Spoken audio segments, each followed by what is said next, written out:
Hello everybody, Adam Savage here in my cave for tested.com, and it's time for another one-day build. And this one, well, I've done several one-day builds like this before, and it's just been a while. In fact, I haven't done one of these builds all lockdown. That's right, ladies and gentlemen.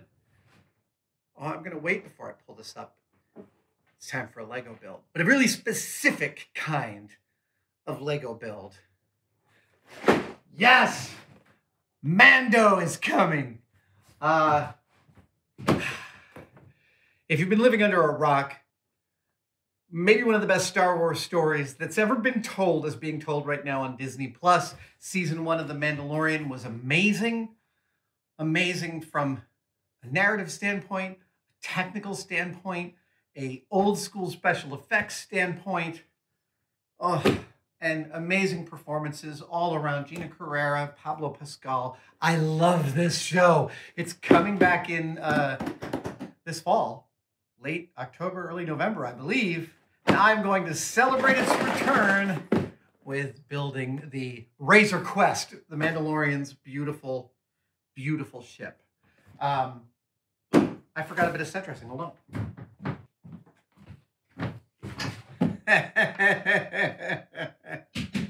This is Novo's Mandalorian Helmet. It is built off scans of the original. It is 100% correct, and it is a beautiful, beautiful prop. This is just lovely. Let's go. Now, I am going to try something in this build that I haven't done before with Legos, which is I'm going to attempt to build this without knolling. I know, it's like my signature move. And yet I feel like maybe I should try it without knolling. What the hell? What have I got to lose? Just a little bit of time. All right. Let's open this up.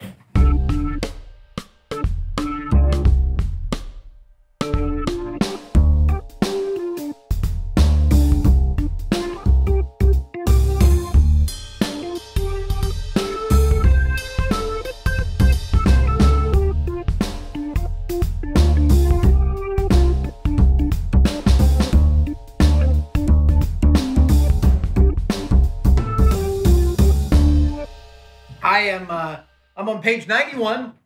I am about, wow, I'm only about 15 minutes in. I'm doing really well here. And I'm noticing something pretty cool. I'm noticing that the directions are giving a little bit more elaboration here and there in some critical ways. For instance, there's this little doohickey here, this little guy here, that has to go in under here. And it's a little bit of a difficult position to see from up top. And the directions actually show it to you from up top. And then they give you this beautiful view from the side. So you're really crystal clear about where the part goes. That feels like a new development to me. That feels like a refinement of their direction process, which is pretty freaking cool.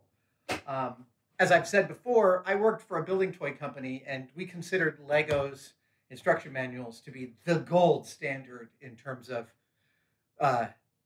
clearly leading somebody through a complex build. All right, time for bag number 3. Earlier on in the time lapse, you might have seen me. I was actually, as I was throwing a bag out, it had a couple of extra little Legos in it, and I threw them in the trash. So I had to empty out the entire trash bag because I was an idiot and lost like a couple of the tiny Legos. Well, one of the reasons I like putting on the time lapses is that I can listen to music. So I've been listening to all sorts of good stuff. I'm listening to a little Harry Styles, listening to a little Ed Sheeran, some Lorde, some Cardi B, some, yeah. Okay, let's see here. Oh, now we're going to make IG-11. Very exciting. There's his feet. I guess that's going to be his torso. Yes. And his arms are the wrenches. Great. And his head. Oh, wow. His head is just that. Wait. Ah, right. It's got the matchmagegi. And then there should be. Yep, there it is. Yep. And then he's got this backpack thing, which is one of those and one of those.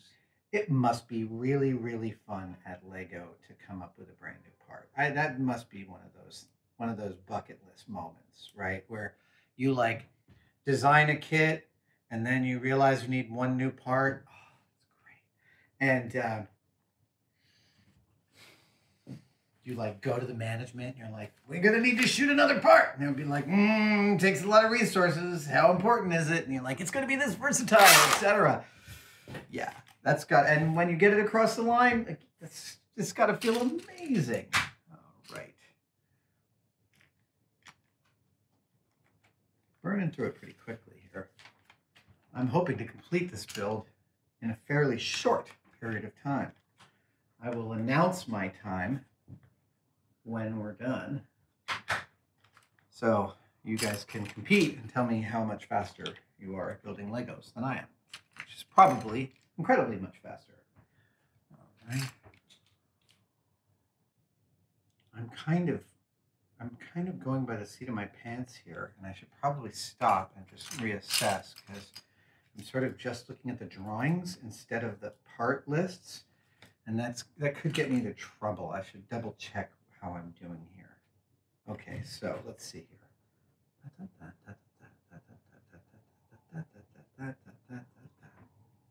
Right. Oh, look at that. That goes apparently.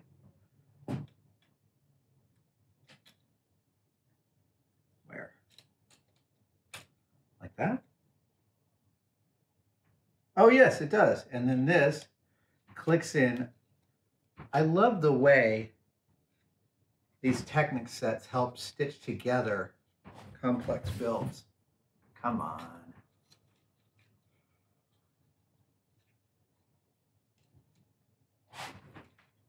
There we go. All right, so we're going to do the same thing again from the other side.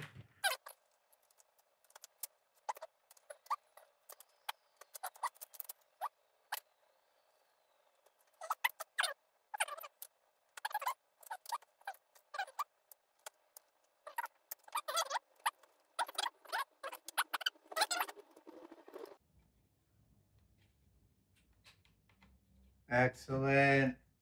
Doink, doink, doink. It's looking like the Razor Crest.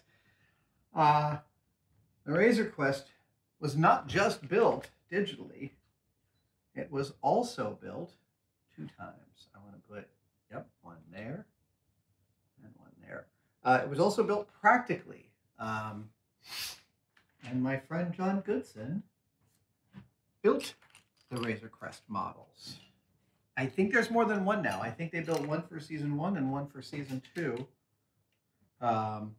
Yeah. I must say I'm a little jealous. It must be fun to do some actual model work for the first time in a long time. John Goodson is one of the best, if not the best model maker I have ever watched build models. I made a lot of progress when I was working around John by trying to match his speed, which is impossible, yet it did improve my skills tremendously. John Goodson and John Duncan, the Johns, built all the prototypes for Doug Chang and George up at the ranch for episodes 1, 2, and 3. Man, totally like this hilarious workspace up there on the 3rd floor. Building models, making dust in a room not built for building models and making dust. It was very, they had a great setup. All right, that goes there, that goes there. And when I saw that John was building models for the new one, I was excited. I mean, also because honestly, you know, real models they're just awesome. Okay, 2 of those.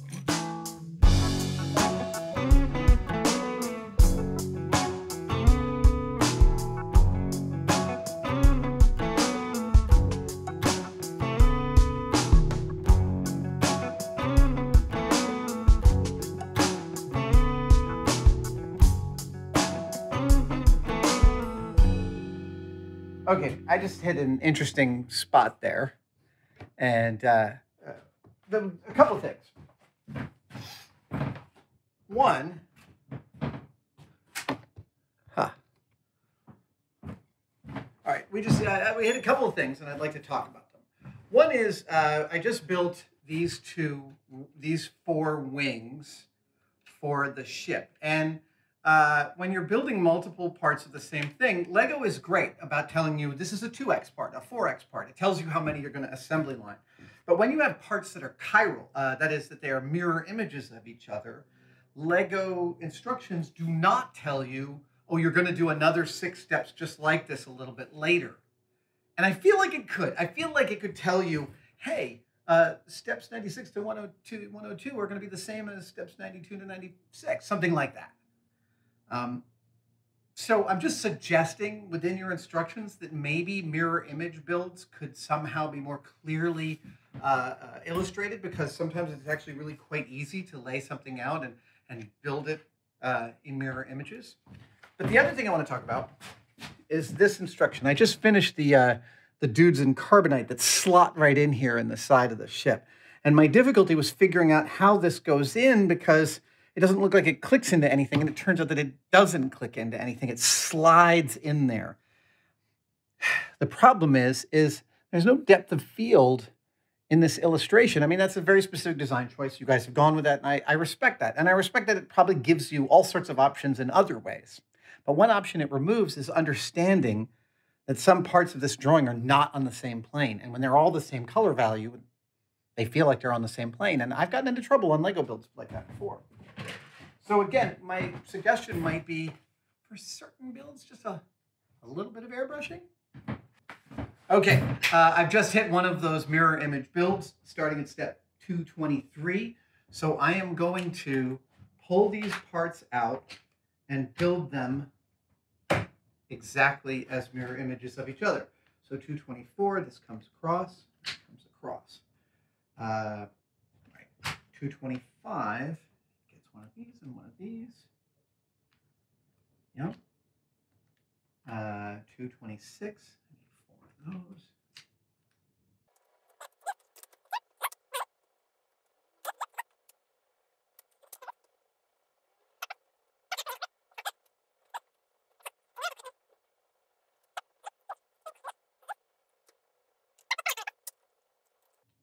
This lovely S capper piece. Capper piece. All right. Ladies and gentlemen, what you are looking at here are imitations or facsimile. Oh, come on. Where'd you go? I literally just saw you fall. Okay, we're sending out a search party.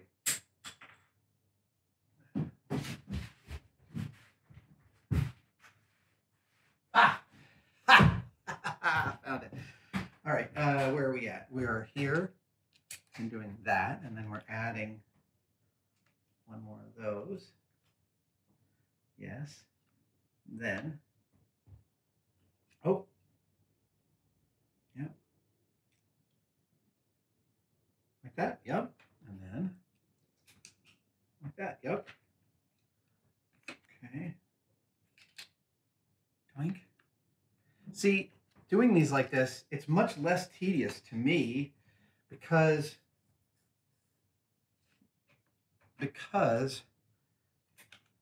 I'm not going through the same thing a second time. I'm just doing them both at once. And where you like efficiency like I do, well then. Okay, so like that and like that. See? We're doing great. These two pieces are exactly mirror images of each other. I'm not putting the stickers on. Okay, so now I gotta get the blue tick. Blue tick. When I was a kid, we were driving and we saw this sign that said blue tick collies, puppies for free. And we pulled over. And we didn't have dogs growing up because my dad was terribly allergic. But they were beautiful, those collies. Those collies, they were lovely. 1, 2, a 3, 1, and a 2, and a 3. We never, you know, did I say this already? We never did how many licks does it take to get to the center of a Tootsie Pop. We never did that on the show. And we should have, to be honest. We had a whole, I designed a methodology for that. And the methodology, it involved making a cow's tongue, or a pig's, I think it was a cow's tongue, a pig's tongue that would, that we could keep moisturized with fake saliva. Yeah, this is going to be a real gross one. That we could keep moisturized with fake saliva, so that you could see how many licks it took to get to the center of a Tootsie Pop. And a counter, right? So the tongue would it would moisten and lick the Tootsie Pop, and the counter would go off by 1. Moisten, lick, count by 1. Moisten, lick, count by 1. And we would calibrate it to our own tongues. Yeah. Okay, let's see. That's that side, right? And so this is that side, and that comes, oh, look at that. Like multiple attachment methods plus indexing, and now I've done the other side, so I've already, dude, this is fabulous. Okay, I can skip from 249 all the way to 273. Boom! We are opening bag number 5. Okay, we have another character here. He's got legs. He's got a gun. He's got 2 guns. 2 short guns. I don't know why I'm talking like this.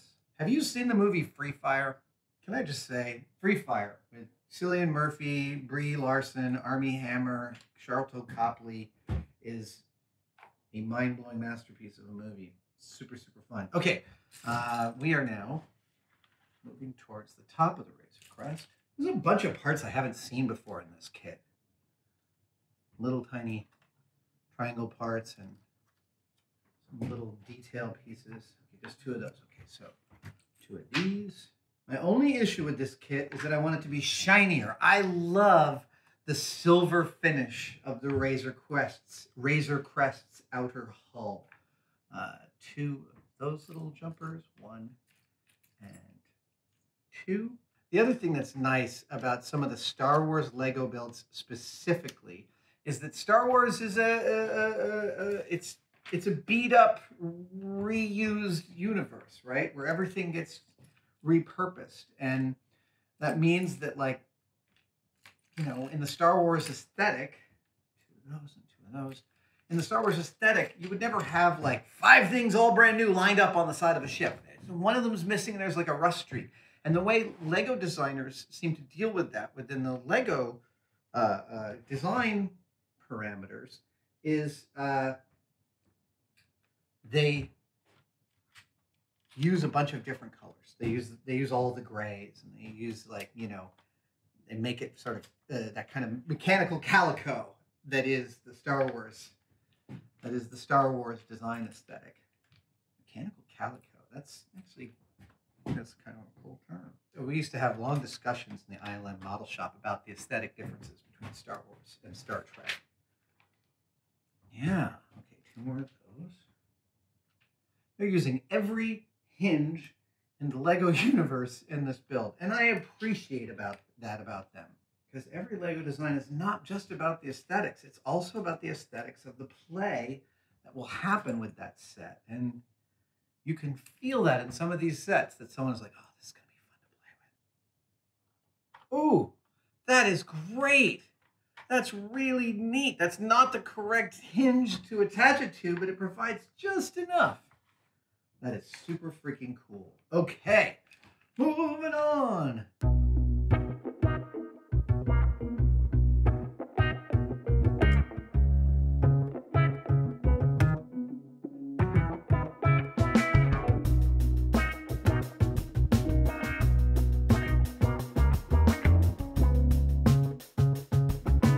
We're doing good. We are 2 hours and 15 minutes in. I am on bag number 6. Actually, bags number 6, because 6 has 2 bags. Well, 2 outer bags. There might even be more. Okay.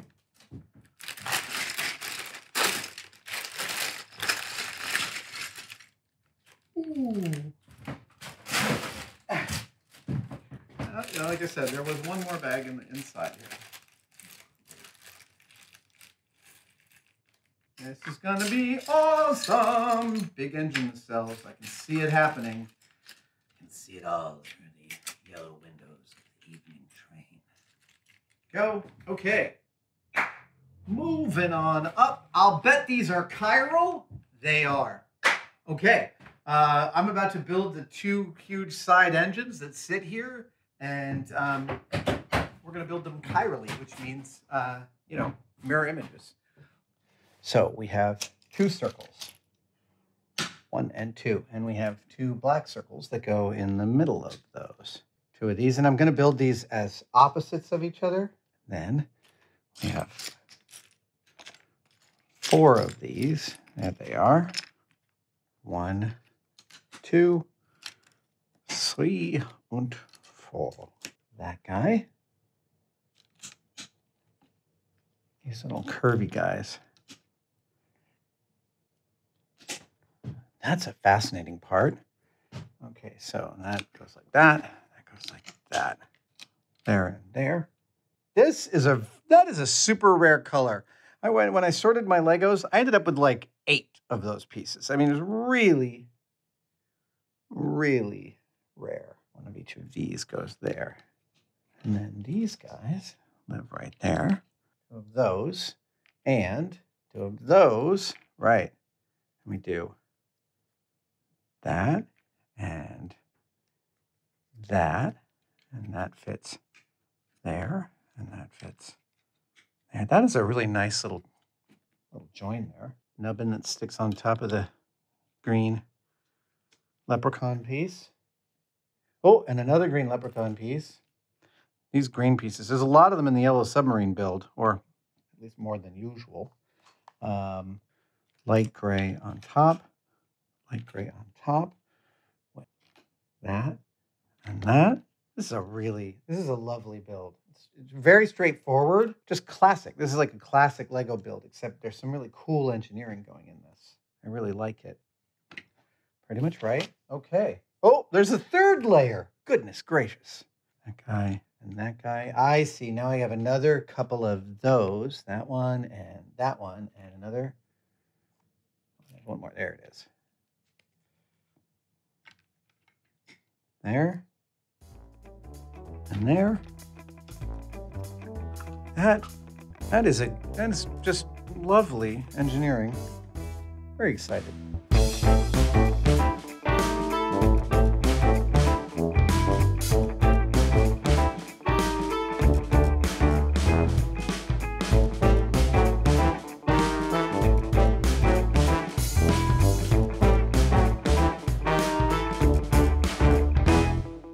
We are close. We are so freaking close. We are about to put the engine nacelles on. Here comes one. Oh. Here comes the other. Oh, yeah. And then, oh, right. Since I did those chirally, I don't have to worry about them. So, turn this, did that. Did that, did that, did that, did that, did all of those. Okay, now, where do those, I see. Oh, they actually fire. Ha ha ha, how about that? Amazing. They actually fire. That's great. And they gave me an extra laser beam, just in case. Mando. It's time that you take your rightful place. I don't think you need your gun in there. I think you could actually go with the Baby Yoda. Yep, there we go. Baby Yoda, Baby Yoda. Store the extra lasers there. The photon torpedoes. That is gorgeous. Oh, this Razor Crest is a lovely build. It's got all sorts of wonderful functionality. It's got ramps. It's got photon torpedo storage. Oh, it's got all of the parts of the ship that you can see in the show. Most of them are represented. Yeah, this is a lovely platform for narrative play. And a little handle here for the cockpit. And there you've got your, oh, Mando. And it looks like he's snuggling Baby Yoda. There we go. There you have your Mando and your Baby Yoda. Dude, that was a super fun build. I thought it might be doable this afternoon, and I was right. That is great. Oh, lovely. The Razor Crest. Ladies and gentlemen. Ladies and gentlemen, please. Oh, whoops. There we go. Ah!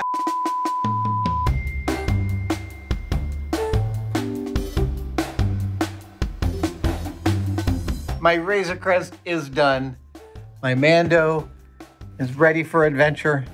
Oh, he's got Carl Weathers. He's got a Shore Trooper. And he's got the Baby Yoda. That's great. That was a super fun build. Thank you guys for joining me for this. I've got some custom Lego builds I'm going to do soon. But that was really, really fun. That was a fun establishment Lego build. Thank you guys for joining me. I will see you next time.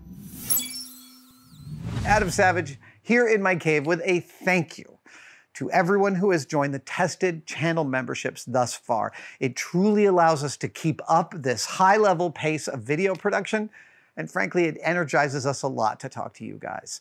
In that vein, I have also loved diving back in to doing the live stream. Specifically, tested member questions have been phenomenal. And other tested family members are going to be doing their own live streams soon. Keep an eye on this space to find out when and where.